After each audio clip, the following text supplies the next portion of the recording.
Hi, my name is Wendy Myers. I'm a health and nutrition coach in Los Angeles, California. Today I want to talk to you about the hidden dangers of soy. I was very surprised to learn when I first started studying nutrition that soy was absolutely devastating to people's health because we're so brainwashed by big agri, the food industry, to think that it's a health food, but in fact, it is not a health food. It has a lot of health problems associated with it, and I'm going to go over some of the negative aspects of soy. But keep in mind, a lot of foods have negative health consequences, but they're okay to enjoy them every once in a while. It's fine. But we're going to go over some details about soy. The number one problem with soy is that it interferes with your hormones. A lot of menopausal women have been told to eat more soy to reduce their symptoms of hot flashes and mood swings and things like that. However, soy mimics estrogens. It has things called phytoestrogens in them. They're plant estrogens, and they basically fill in, like, the receptor sites. They fill in the receptor sites for estrogen and can kind of mitigate some of the symptoms of low estrogen that menopausal women are suffering. However, I definitely would not be taking soy isoflavone supplements under any circumstances. I think it's probably much better to do kind of like hormone replacement, or do some other kinds of things like nutritional balancing science can balance your hormones and get your adrenals working better to make some more estrogen and progesterone. And there's much better, more effective ways to balance your hormones and not eat soy. I think it's just a bad idea. Some other problems with soy is in men. It can lower sperm counts. It can cause erectile dysfunction, lowered libido, and because men don't need extra estrogen. They do have estrogen in their bodies, but you get too much of these phytoestrogens for men. I know it can cause problems with their testosterone driven processes in their bodies, like their fertility. Um, Also, couples that are trying to conceive do not want to be eating soy at all. If you have any reproductive problems, you're trying to conceive, you do not want to be playing with your hormones, because soy absolutely contributes to infertility. Like I said, low sperm counts. It can cause all kinds of problems that I won't go into, but it's just definitely avoided if you're trying to conceive or increase your libido. One of the other problems with soy is nutrient deficiencies. Soy and other plants contain substances called phytates, and these are things the plant uses to protect itself. It's kind of a protective mechanism that prevents absorption of certain nutrients like iron, magnesium, calcium, and other minerals. And this is a thing that plants have developed as a protective mechanism. But in us, unless those phytates are reduced somehow, like when a food is fermented, then or when nuts are sprouted, when oats and grains are sprouted, it reduces the phytate content. So I definitely think eating fermented soy products are okay, like natto, miso, um, tempeh, and things like that are fine to eat. The regular soy, I wouldn't touch it, like tofu and other things like that. I would generally like avoid those products. But again, every once in a while, it's okay. Some of the other problems, a major one is thyroid issues. Thyroid issues are a huge, huge problem in the United States. 1 in 5 people are on thyroid medication. So if you have a sluggish thyroid, or you're kind of overweight, or you have any implications of a thyroid issue, depression, easy weight gain, inability to lose weight, it's most likely a thyroid issue. So soy contributes to this problem, namely because soy blocks the thyroid hormone from getting into your cells. It also will block your body's making of the thyroid hormone, and so you definitely don't want that happening. So definitely, if you have a thyroid problem, avoid soy.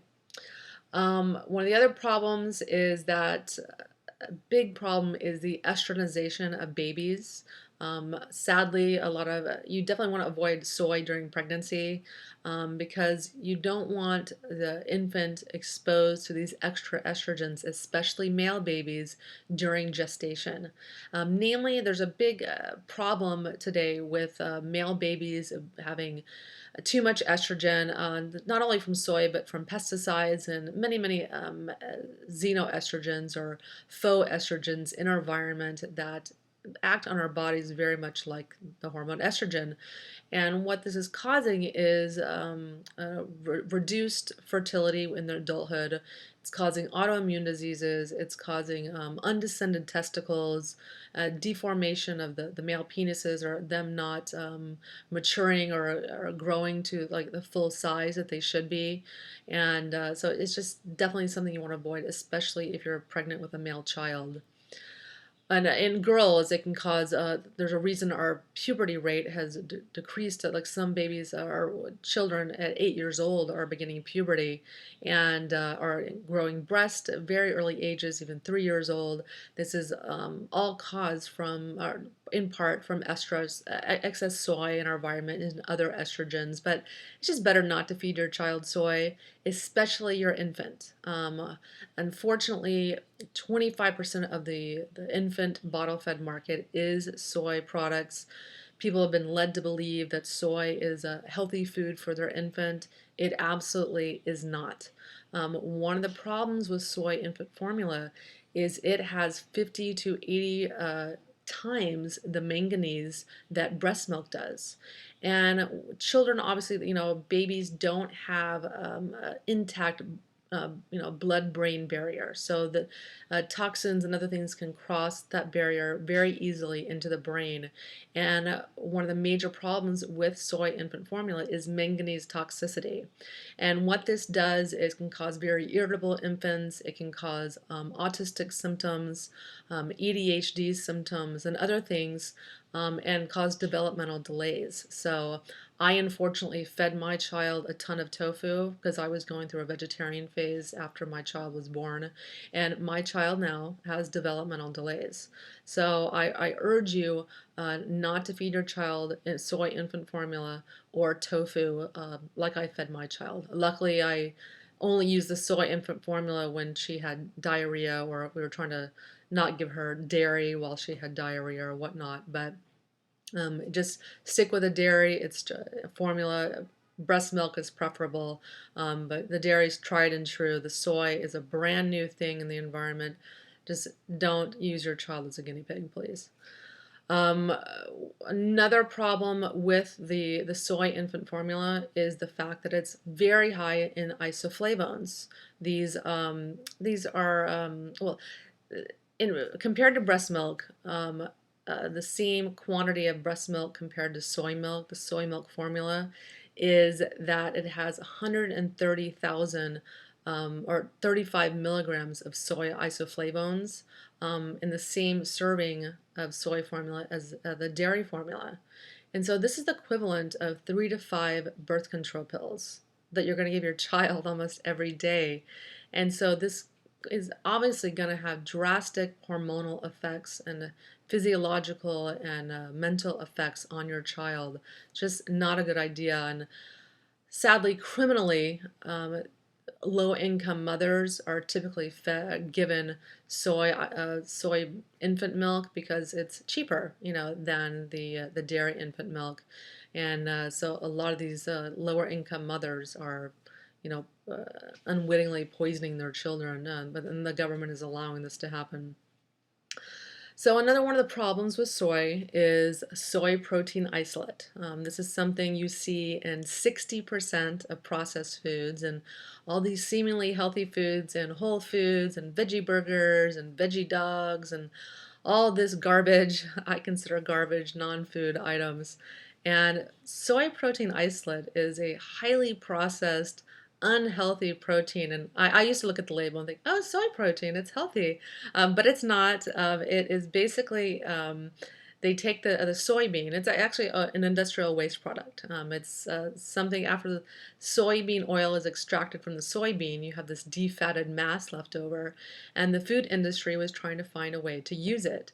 So they came up with this concept of processing it further into soy protein isolate and hydrolyzed soy protein, and putting this as fillers in food. So what you find is that 60% of protein processed foods have this soy protein isolate in them, and 100% of fast foods have them. So that's one of the reasons that when people eat fast food, it's not just the calories that are making them fat, it's the soy, the estrogens in the soy, and whatnot. It's a contributor. And because it also inhibits their thyroid as well. Like for instance, when you look at the McDonald's ingredient list, so the name soy comes up 315 times. So every single product at McDonald's and all fast food restaurants contains soy. Another problem is soy milk.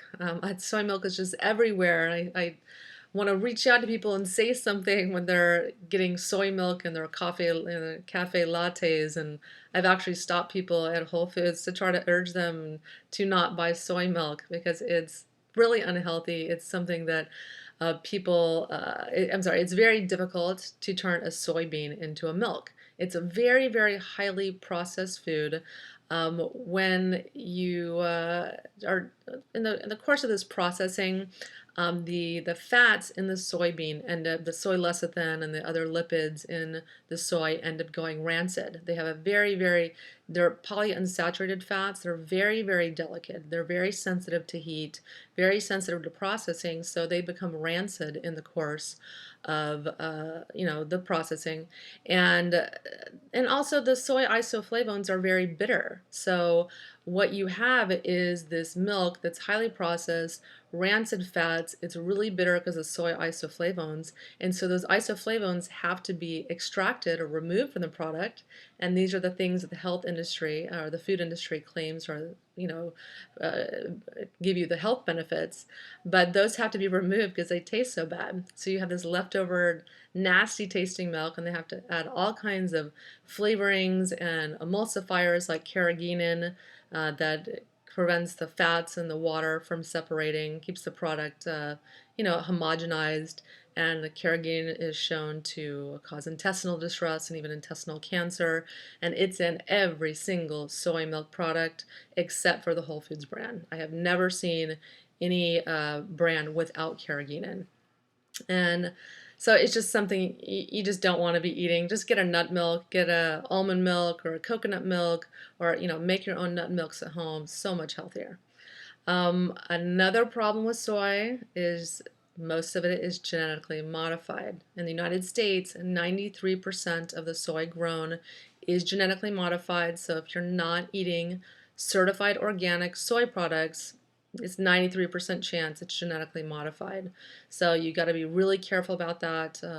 Genetically modified foods have shown in animals at least to have caused them to have cancer, lowered immunity, lower and higher organ weights, and reproductive difficulties, if not absolute infertility, and increased death, or reduced lifespan. Causes a lot of problems. It's just probably not worth it to gamble your health with that. So I want to give you some tips on how to practice safe soy. Basically, one of the things, if obviously you want to eat non-GMO soy that's fermented. So that means miso, natto, which is popular in Japan, tempeh, and unpasteurized shoyu and tamari soy sauces. The soy sauces is a fermented product, and the fermenting of it mitigates the phytates, which are the mineral blockers, and so it makes them safe to eat. Another thing you want to do is avoid soy milk, soy cheese, any soy food. Just get that out of your diet. You want to I want to be careful to tell you that any Asian restaurant you eat at, most likely they're using soybean oil. So unfortunately, You have to either not go to those restaurants or try to ask questions and find out restaurants, the Asian restaurants that are not using soybean oil in the cooking. But again, every once in a while it's fine. Once or twice a month probably is not going to kill you. Um, Also, you want to stay away from hydrolyzed plant protein. A lot of times that does contain soy, so you don't want to be eating these processed foods anyways. And you want to avoid any kind of soy or soy isoflavone supplements. These are not going to be beneficial from your health, and they're quite expensive.